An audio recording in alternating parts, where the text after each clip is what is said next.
Charles Bridge is a medieval stone arch bridge that crosses the Vltava River in Prague, Czech Republic.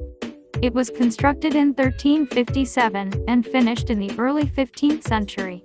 This bridge was originally called Stone Bridge or Prague Bridge, but has been referred to as Charles Bridge since 1870.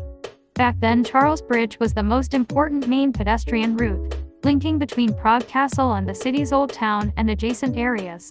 The bridge is 516 meters long and nearly 10 meters wide.